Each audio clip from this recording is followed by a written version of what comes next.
पिछले 10-15 सालों में जो आर्थिक सुधार हुए, जो इकोनॉमिक रिफॉर्म की हमने मुहिम शुरू की थी नरसिम्हा राव की सरकार के वक्त से, क्या अगर वो ना होता तो इन्फोसिस बन सकता था कि उसका असर भी है? बहुत बड़ा असर है, बहुत बड़ा असर है। एक जमाना था जबकि एक कंप्यूटर खरीदने के लिए, बाहर से विदेश से अंदर देश में लाने के लिए हमें पता नहीं कितने चक्कर लगाने पड़े, कितना समय बिताना पड़ा। एक वो जमाना था, आज एक जमाना है।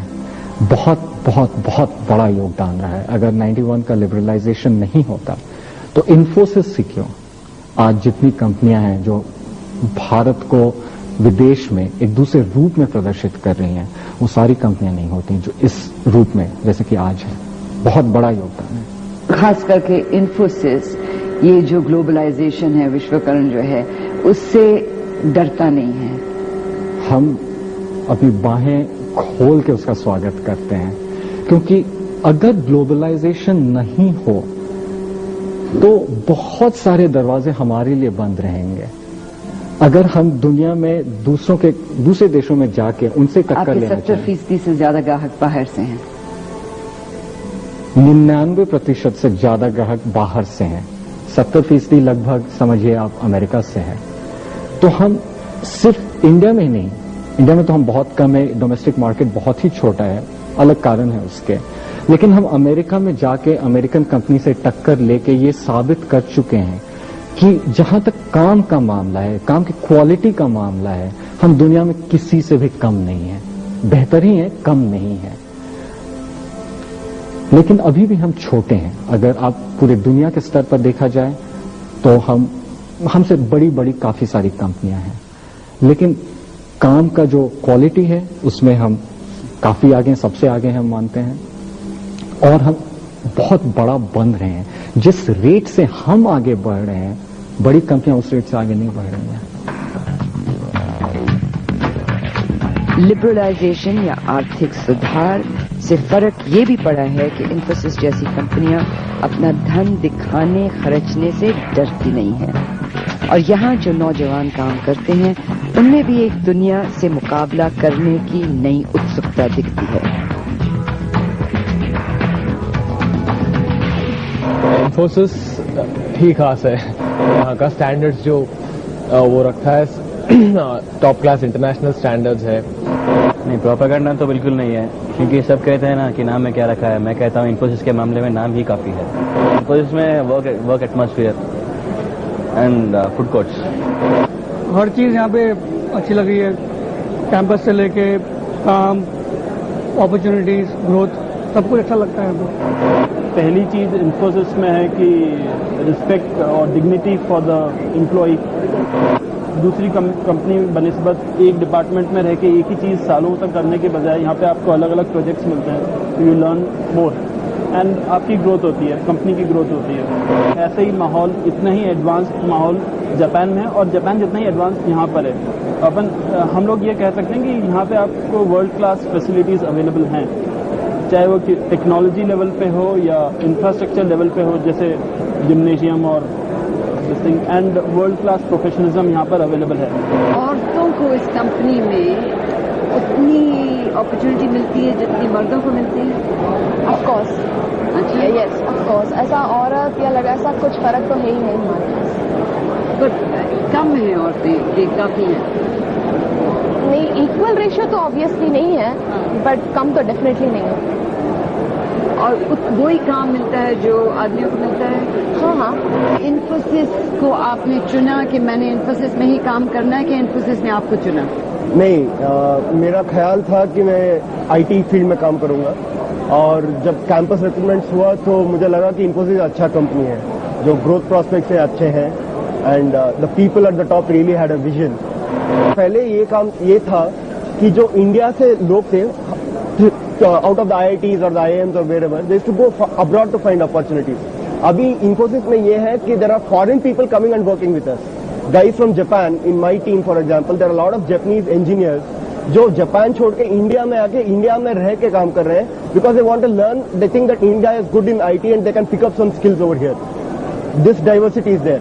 Plus, Infosys today has people graduating from the best B schools in US joining us, like Harvard, Stanford, Wharton. जो लोग हैं ये हमें ज्वाइन कर रहे हैं.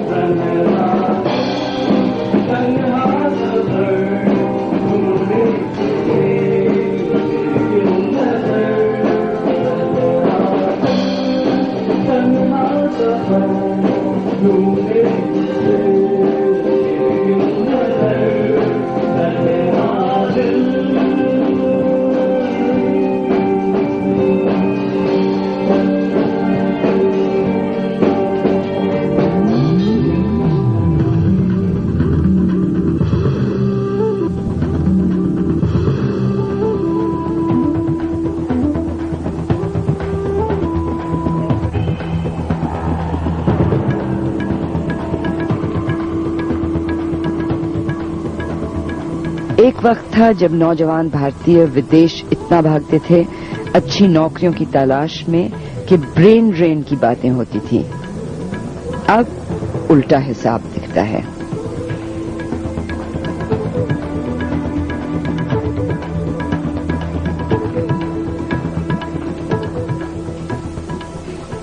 इन्फोसिस के तकरीबन 2% जो एम्प्लॉयज हैं, जो मुलाजिम हैं, वो विदेशी हैं. मेरे साथ अभी हैं जोशुआ बॉर्नस्टीन, जो अमेरिका से यहाँ पे आए हैं बेंगलोर इन्फोसिस के लिए काम करने के लिए. Tell me how you decided to come to Bangalore to work for Infosys. Why? Previously, I was working as an investment banker in Los Angeles for a boutique firm focusing on mergers and acquisitions. Yet when given the opportunity to work with the different business unit heads, and the responsibility is only done here in Bangalore in the corporate planning department, I jumped at the opportunity. I think it's once in a lifetime chance. Why? Why? Explain to me why. Why wouldn't you have more opportunities there? In the United States, I believe here one of the main differences is even though I think India and the U.S. has a reputation for being more bureaucratic, that when you actually come here, the workforce is actually much more flat organizational structure. No matter what your level is, there seems to be an open flow of ideas and extremely less hierarchical in the United States.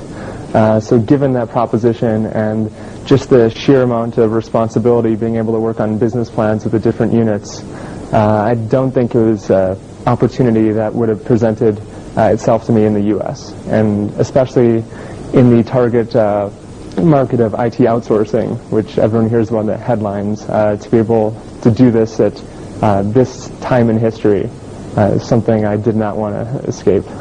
आखिर में ये कहना जरूरी है कि जो लोग अब भी मानते हैं कि जो आर्थिक सुधार हुए हैं वो गलत हैं और जो विश्वकरण या ग्लोबलाइजेशन है उससे भारत की अर्थव्यवस्था को नुकसान हुआ है, उनको यहाँ पे इन्फोसिस की कैंपस में एक दिन या कुछ घंटे बिताने होंगे ये जानने के लिए कि विश्वकरण से भारतीय अर्थव्यवस्था को कितना फायदा हुआ है और कितना और हो सकता है. You want to be relevant to the world. If you want to be relevant to the customers, if you want your customers to think of you in nice way, if you want your customers to think of you when they have a problem, you are a winner because you have created an environment where excellence flourishes. You are a winner because you have created an environment where we will all applaud the winners. You are a winner because year after year after year, you raise your own barriers. There's nobody else that you're competing with. You're competing with yourself. So, congratulations to every one of the 20,000 plus Infosians spread throughout the corners of the globe.